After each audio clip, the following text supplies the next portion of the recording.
Gini aja, kalau mau pakai nih, ayo kita bikin.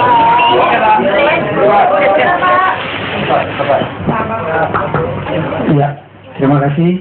Selamat siang. Salam sejahtera bagi kita semua. Rekan-rekan wartawan, hari ini kita akan menyampaikan kepada publik ya mengenai penanganan kasus tindak pidana korupsi sebagai salah satu bentuk akuntabilitas KPK dalam proses penanganan kasus korupsi yang sedang ditangani. Adapun kasus atau peristiwa pidana yang akan kami sampaikan pada hari ini adalah sebagai berikut. Pertama, bahwa telah terjadi tindak pidana korupsi suap dalam proyek pengadaan kitab suci Al-Quran di Ditjen Dinas Islam Departemen Agama.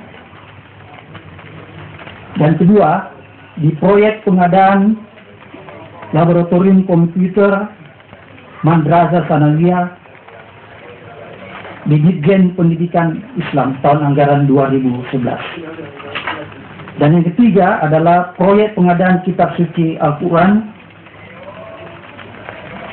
untuk tahun anggaran 2012.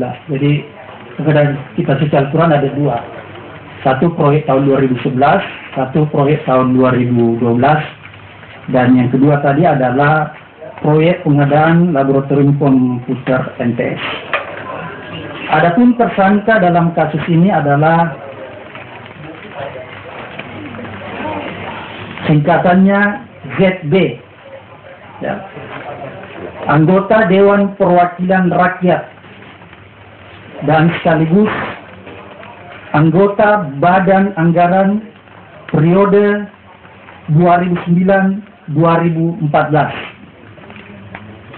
Dan tersangka kedua adalah DP, ya, DP.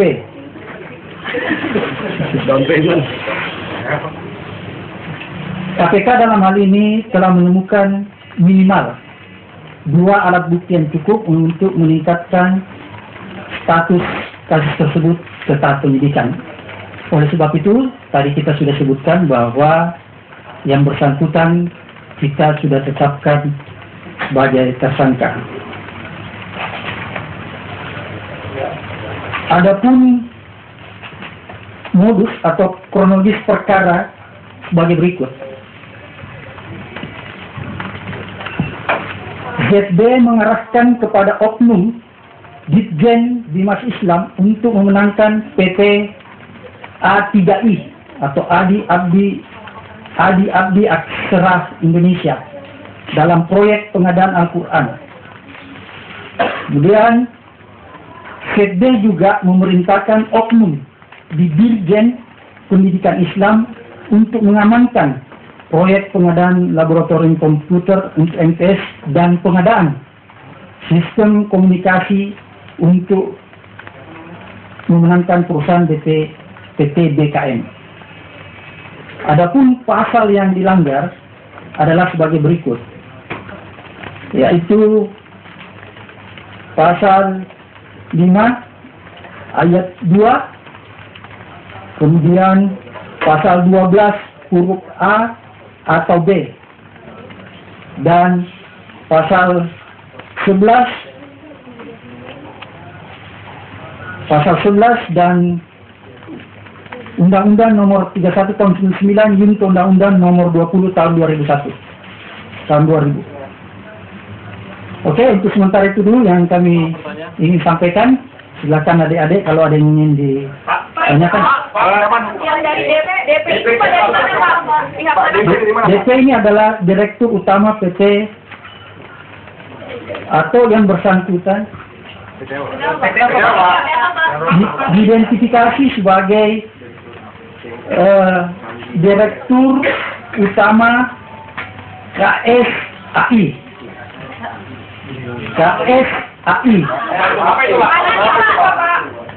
Nanti aja, pokoknya disingkat ya. Dan yang bersangkutan adalah kerabat ZD. Ya, kerabat, keluarga. Pak, sudah dilakukan penggeledahan di mana saja, Pak? Apa itu, Pak? Bagaimana, Pak, ya? Kenapa? Oknum Kementerian Agama itu, Pak, apakah akan juga diusut? Jadi dalam kasus ini kita masih terus mendalami, kita masih terus melakukan investigasi lebih lanjut agar supaya suatu ketika kalau misalnya ada oknum-oknum lain yang terlibat, maka kasus ini akan dikembangkan lebih jauh lagi. Pak, sampai tahu kerugian negara, Pak, yang diperkirakan oleh KPK berapa, Pak? Nilai suapnya yang diterima kementerian berapa, Pak? Jadi nilai suap itu berjumlah ratusan juta sampai miliaran rupiah. Spesifiknya, Pak? Masih dalam tahap penghitungan final. Itu bertahap, Pak, pemberiannya atau bagaimana? Iya. Sejak kapan, sejak kapan, Pak, kalau bertahap? Jadi pertanyaannya sudah memasuki materi perkara yang sangat substansi. Oleh karena itu, mohon maaf yang sebesar-besarnya agar tidak mengganggu proses penyidikan. Sekali lagi kami mohon untuk tidak menyampaikan. Penggeledahan di mana aja, Pak? Itu untuk tiga pengadaan itu atau hanya untuk Al-Quran doang? Ada untuk Al-Quran. Ya. Yang laboratorium itu dengan siapa? Dengan DP atau bukan? Jadi ada keterkaitannya dengan perusahaan lain. Jadi perusahaan-perusahaan ini adalah perusahaan-perusahaan milik kerabat. Bapak, Ya. ini kan kasus suap dan juga ada karena yang jabat ini adalah penerima suap. Nah, pertanyaannya siapa sih pemberi suapnya? Kedua, tadi kan dikatakan bahwa JPI adalah direktur utama KSAI.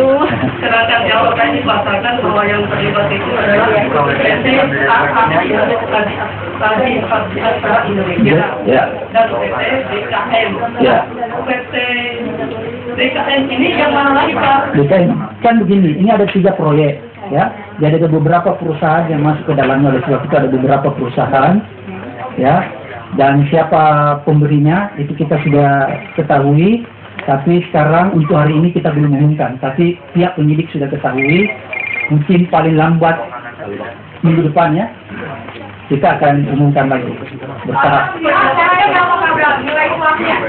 Seperti tadi yang saya katakan bahwa nilai suapnya itu berjumlah ratusan juta hingga miliaran rupiah. Yang mana yang ratusan, yang mana miliaran, Pak? Pak, nilai suapnya kenapa kalau KPK kasus suap itu tangkap tangan? Ini kan bukan tangkap tangan, kalau buktinya kira-kira suap nggak, Pak? Ini diawali dari operasi tangkap tangan. Pengembangan ya, pengembangan. Atau juga bukan? Penyelidik ya? Enggak, Pengembangan kan DPID ya, Pak, ya? pengembangan sebuah kasus. DPID apa, Pak? Ya, pengembangan dari kasus proyek yang seperti tadi saya sampaikan. Bahwa ada 3 proyek. Pertama di Bimas Islam dan pertama di Ditjen, Direktorat Jenderal Bimas Islam, dan kedua adalah proyek di Ditjen Pendis, Pendidikan Islam. Enggak, jadi ini penyelidikan. Ini kan begini, ada 2. Kalau OTT itu kan disebut penyelidikan tertutup, gitu. Jadi ini termasuk dari penyelidikan tertutup. Jadi ada dua, penyelidikan tertutup itu kan bisa OTT yang langsung tangkap tangan di lapangan, ada juga tidak gitu. Maaf tegas sedikit Pak, ini kan kasus tangkap tangan. Kasus pengembangan Enggak, kasus penyelidikan tertutup. Kasus penyelidikan tertutup ada dua. Satu OTT tangkap tangan, satu tertutup. Ya, saya cuma mau tegas lagi, KPK pernah mengungkap jauh hari sebelumnya ketika Rosa CS tertangkap tangan, bahwa salah satu yang jadi pengembangan itu adalah kasus-kasus yang ada di Kementerian Agama. Salah satunya terkait ada di UPS.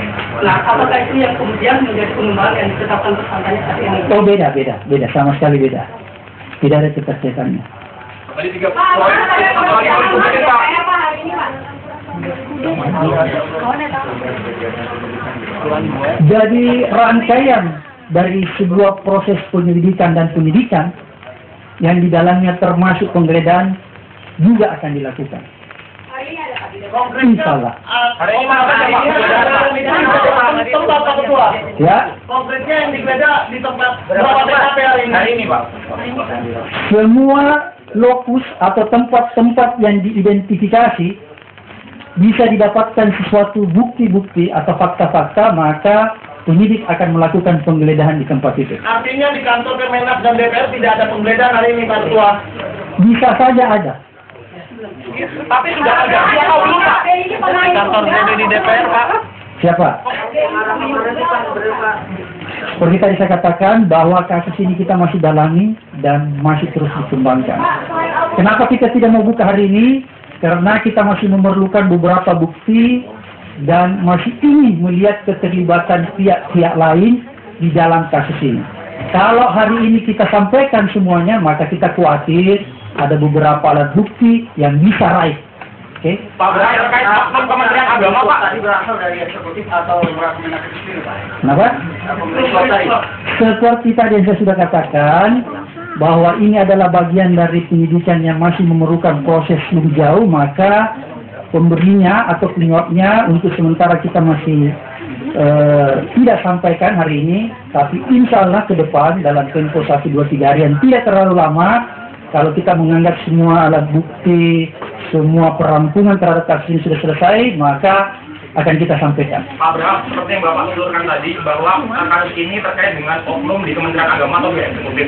Apakah oknum itu tergolong pada penyelenggara negara, Pak? Supaya nanti bisa diukur. Kenapa? Apakah oknum ini bisa terkategori penyelenggara negara? Kalau penerimanya ini kan anggota DPR, dia sudah termasuk kategori penyelenggara negara. Untuk oknum yang di Kementerian Agama seperti apa? Kita masih kembangkan, seperti tadi saya katakan, kita masih kembangkan, tidak usah khawatir. Kalaupun ada oknum-oknum lain yang akan terlibat, kita tidak akan tutup-tutupi.